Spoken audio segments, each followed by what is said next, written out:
to takhle zalepil ještě. No, to vypadá, taky vypadá ručně. Jako vešlo se to jako by se nemělo. No nemělo by to vadit, no, samozřejmě, že ne, ale... Hlavně jestli se nám nepřetrhla, jo. Jako... Takže zapájel jsi tam ten.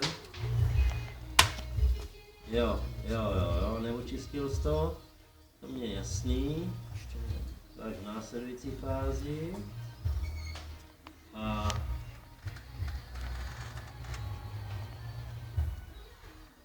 kam jsi dal tu cívku?